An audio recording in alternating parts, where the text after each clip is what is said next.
Hello everyone, आप सबको जय मसीह की। मैं आशा करता हूँ कि आप सब अच्छे हैं। आइए आज की सुबह को परमेश्वर के वचन से शुरू करते हैं। और आज का जो वचन लिया गया है वो है नीति वचन, उसका 17 अध्याय 1 से लेके 28 पद तक।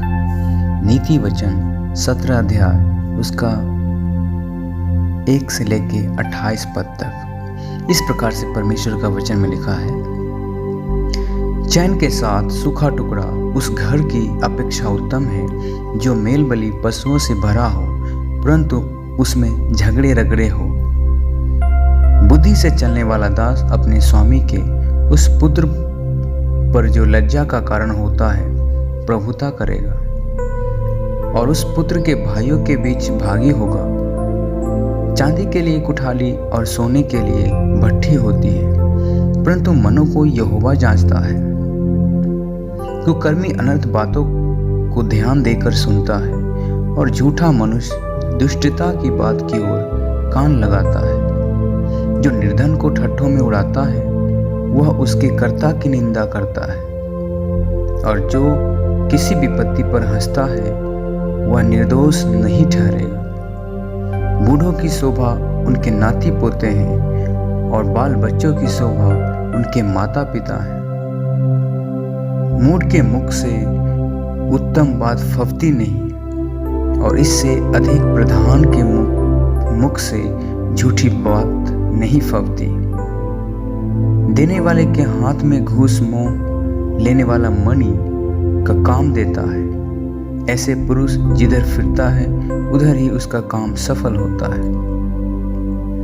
जो दूसरों के अपराध को ढांप देता है वह प्रेम का खोजी ठहरता है, परंतु जो बात की चर्चा बार बार करता है वह परम मित्रों में भी फूट करा देता है। एक घुड़की समझने वाले के मन में जितनी गड़ जाती है उतना ही 100 बार मार खाना मूर्ख के मन में नहीं गड़ता।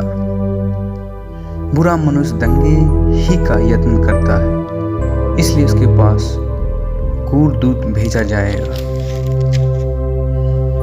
बच्चा छीनी हुई रिछनी से मिलना तो भला है, परंतु मूढ़ता में डूबे हुए मूर्ख से मिलना भला नहीं। जो कोई भलाई के बदले में बुराई करे उसके घर से बुराई दूर न होगी। झगड़े का आरंभ बांध के छेद के समान है।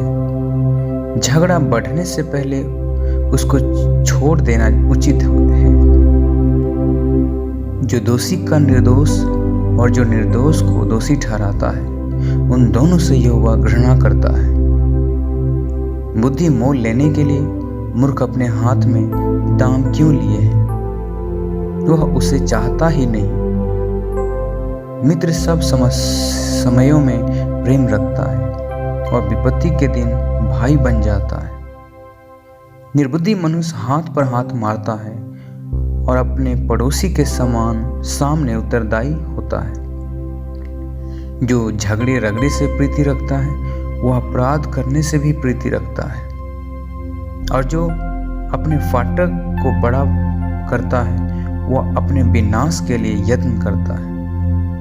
जो मन का टेढ़ा है उसका कल्याण नहीं होता, और उलटफेर की बात करने वाला विपत्ति में पड़ता है। जो मूर्ख को जन्म देता है वह उससे दुख ही पाता है, और मूढ़ के पिता को आनंद नहीं होता। मन का आनंद अच्छी औषधि है, परंतु मन के टूट जाने से हड्डियां सूख जाती है। दुष्ट जन न्याय बिगाड़ने के लिए अपनी गांठ से घूस निकालता है। बुद्धिमान बुद्धि समझने के लिए के सामने ही रहती है, परंतु मूर्खों की आंखें पृथ्वी के दूर दूर देशों में लगी रहती है।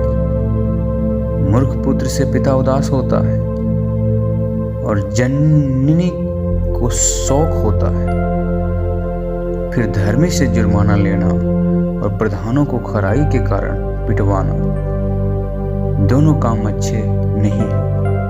जो संभल कर बोलता है वह ज्ञानी ठहरता है, और उसकी आत्मा शांत रहती है। वही समझ वाला पुरुष ठहरता है।